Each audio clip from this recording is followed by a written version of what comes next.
In this video I'm going to show you how to use ZAPapp. It's a plugin for ZBrush.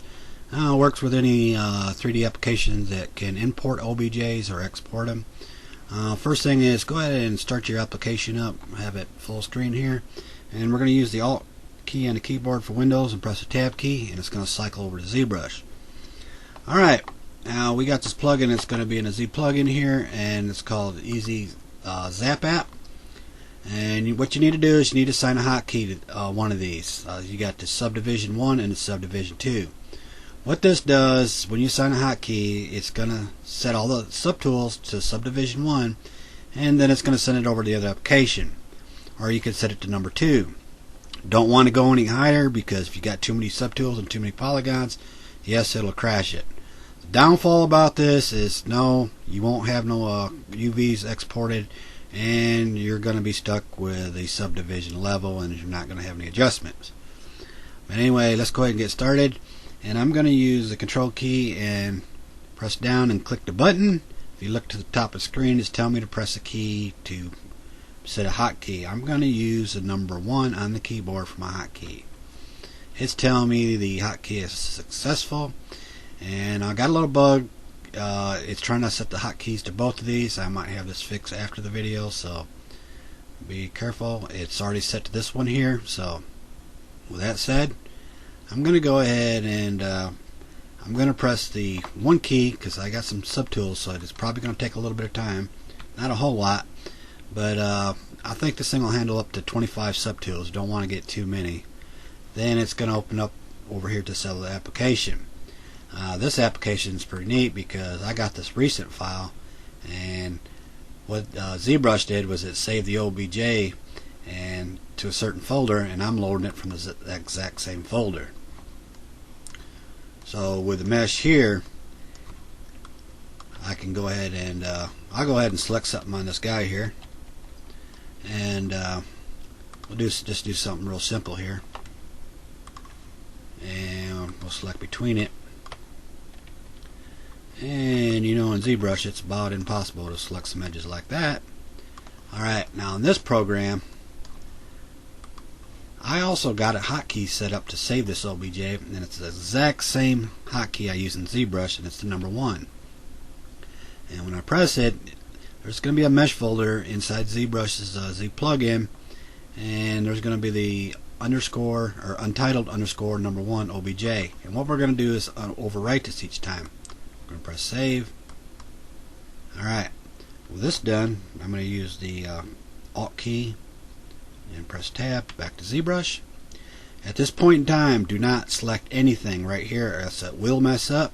All you got to do is press the 1 on the keyboard, and boom, it's updated already in the program. And once it does that, then you can do anything you want. You can edit the mesh or anything. So if I was wanting to do something to it like this, then I can. Alright, so what I'm going to do is I'm going to use the 1 key again, give it a few seconds, and I use my recent here.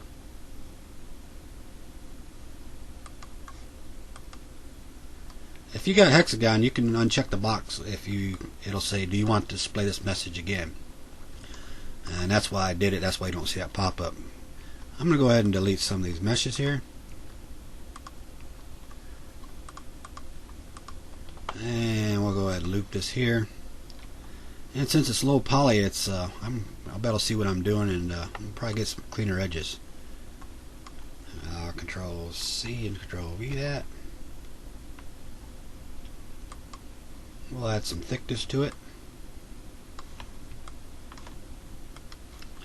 And we know how hard these subtools are to move in ZBrush, so I prefer to do these over here.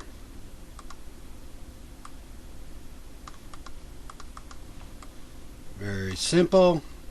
Press the 1 on the keyboard, save it, then we're going to use the Alt tab back to ZBrush, press the 1 on the keyboard, and it's going to update. Now let's take a look at this mesh. This is the new one that I got here. We'll subdivide that.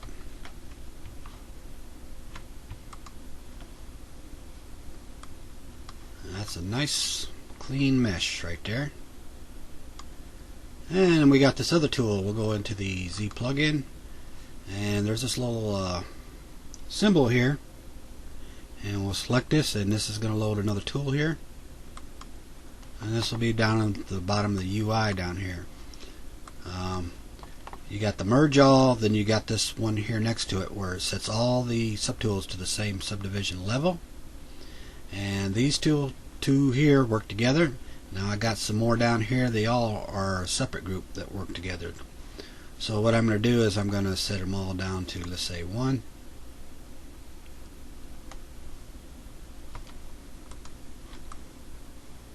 And as you can see, I got the subtools here, and we can merge all if we want.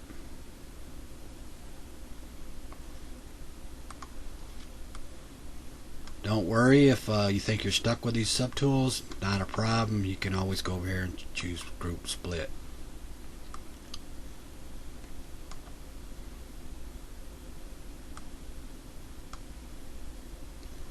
Alright, we're going to go into the next step. Let me go ahead and load the defaulty Soldier Man here, because each of these subtools here have all different kind of subdivision levels. So as you can see, we'll just go down to geometry. This one has 3, that one has none, that one has 2. This way you can kind of see a little bit better. So Z plugin, and when I do this, you'll be able to see it a lot better.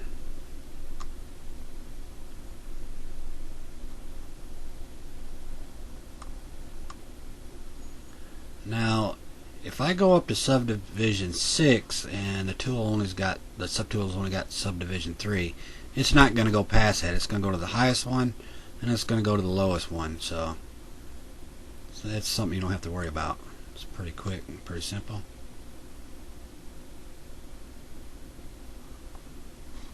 And we'll open this back up. I had Game Master. He helped me part of this code right on this merge all. And there it is. And we're going to go on the next step. Alright, I paused the video here and going back to plugin here. If you hover over the buttons here, if you look to the very far right, the bright numbers is the hotkey for this, is number 1, and it's also set for the number subdivision 2 is the hotkey number 1. Until I fix that, we're going to have to do this for right now. What I'm going to go ahead and do is hold the control key down and click on the number 2, and I'm going to have to set the hotkey. I'm going to use the letter Z on this one here. It's successful. And then what I'm going to do is press the Z on the keyboard,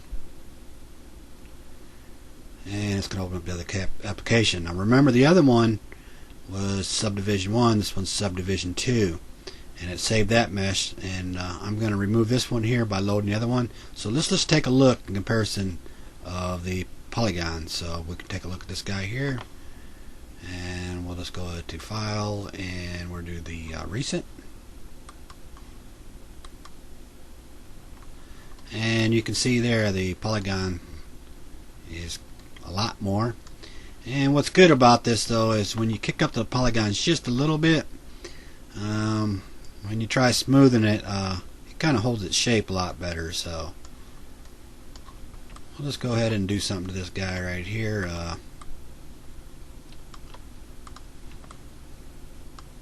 I'll go ahead and move them glasses again.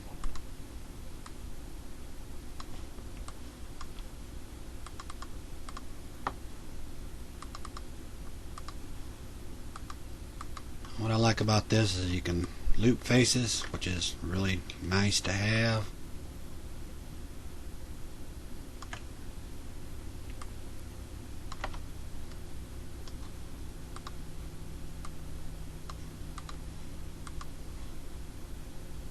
I'll set this back just a little bit, and press the one on the keyboard, save this.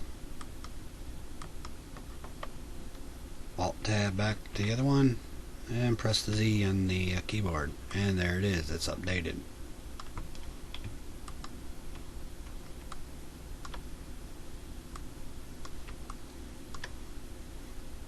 And if I don't know if I mentioned this, but these mesh that are brought in, the symmetry is automatically on. I thought that would be a little bit more convenient for you. And we'll just try one of these brushes here. Let's go ahead and try the magnifying brush. Let's keep the intensity down.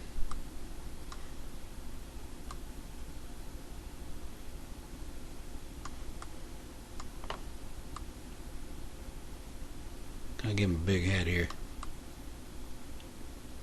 Press Z on the keyboard and give it a few seconds.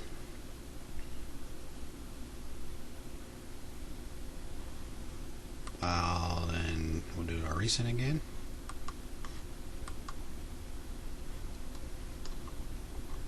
And there's his big head.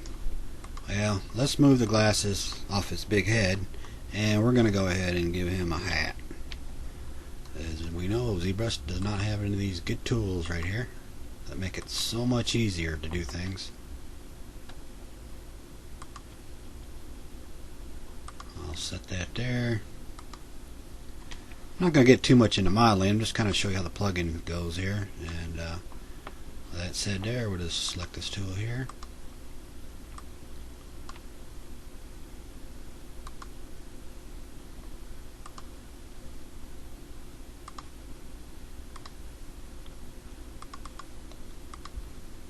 We'll close that.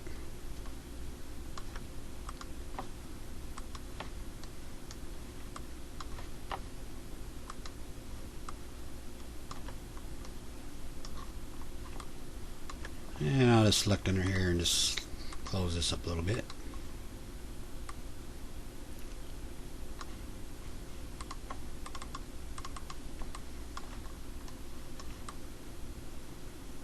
And we'll press the one on the keyboard, overwrite this,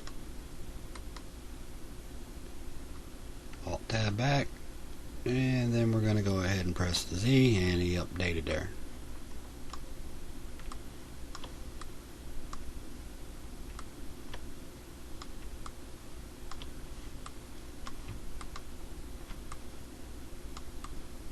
And that's pretty nifty.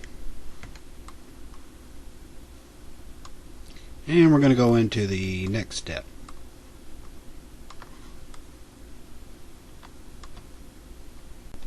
Alright, I'll be going over these other tools down here. We got the slider here for the setting the sharp division. The switch is the morph. And we got the smooth and the sharp divide and export. Alright, the super average man here is low poly. And I'm going to go ahead and load something up here for you real quick. In this image up here, you can see I have this dog here. This is the original dog that came with the default model of ZBrush, and you can see him over here. He's got a little bit more muscle definition. I actually didn't do any sculpturing on this dog. I used that tool that I'm fixing to show you right now, and this was the final result after I got done and rendered it. As you can see, he's got a lot of muscle on him and a lot of definition. And there's some more tutorials on this at the high-end 3D under ZBrush 2 Hexagon video tips under my profile.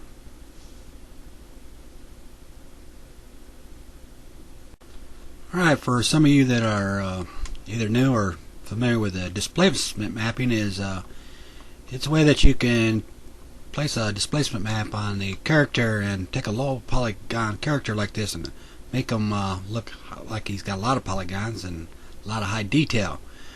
This tool here works kind of similar, the same, but this is not going to work with the it does not work with texture map.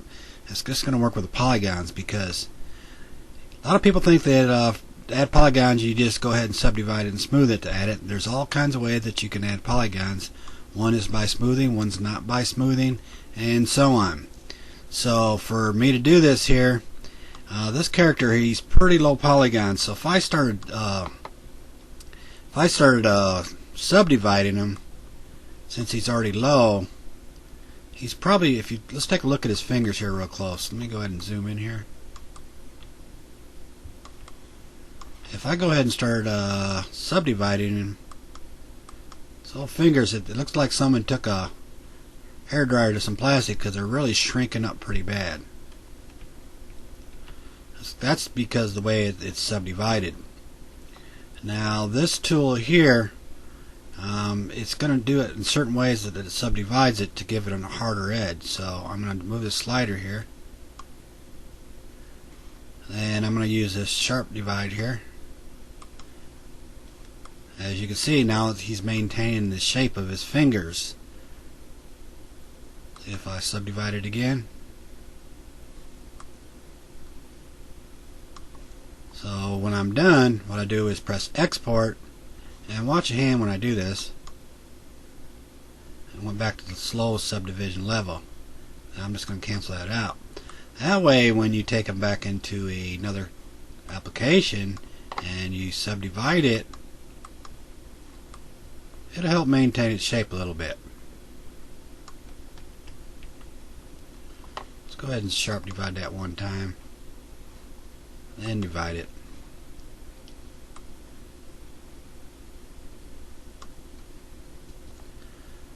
Alright, let me go ahead and set this back a little bit here. As you can see, his muscle definition here too. I'll go ahead and load him back up so we can take a better look at him.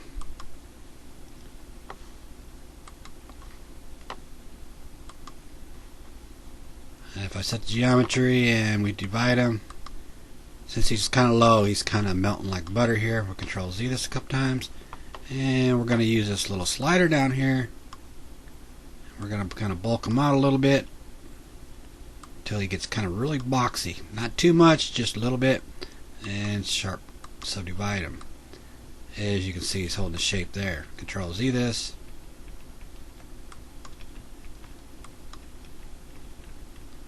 Alright, now I went a little bit too much on that, so.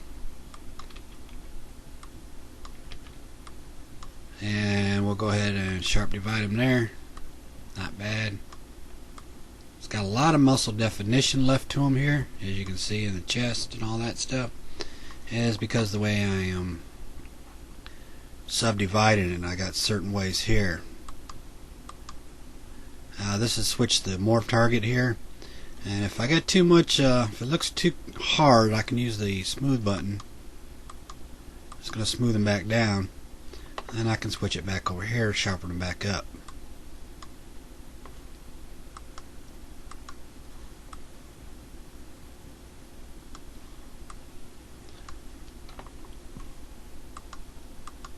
And like I said, when you're done and you want to export them, probably best not to use that. Use this here. When you click it, you can see them as they got set back down to the lower subdivision level.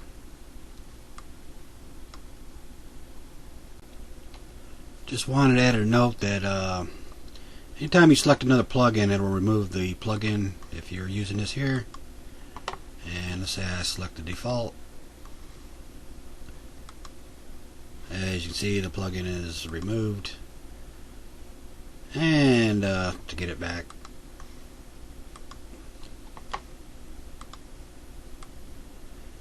just to show you the power of the smoothness here, I'll just keep on getting it, pressing it, and I'll just melt that mesh away.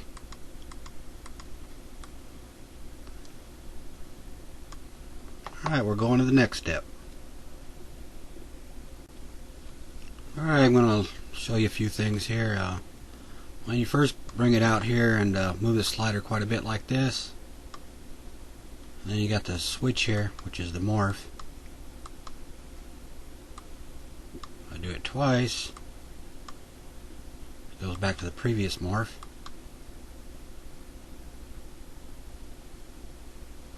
And we can also use the morph brush.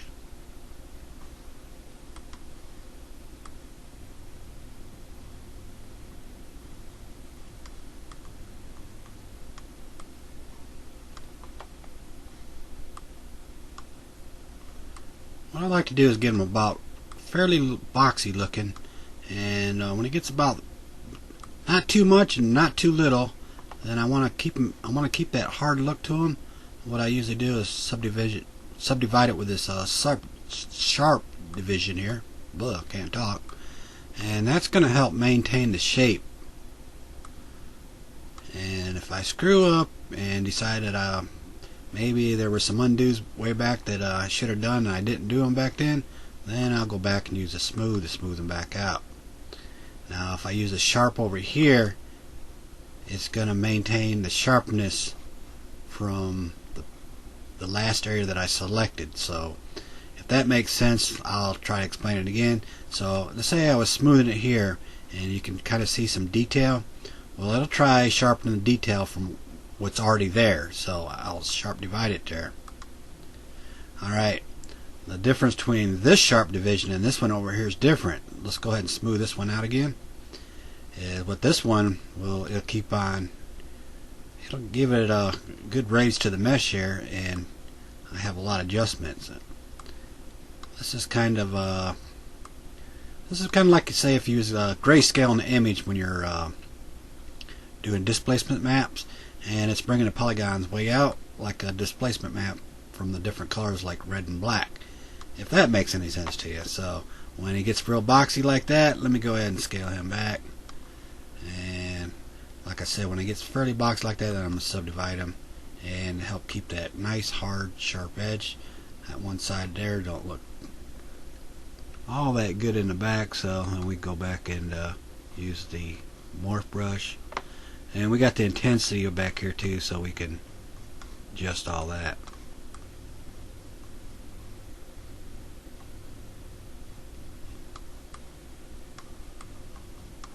I need to smooth that out just a little bit. It's got too much.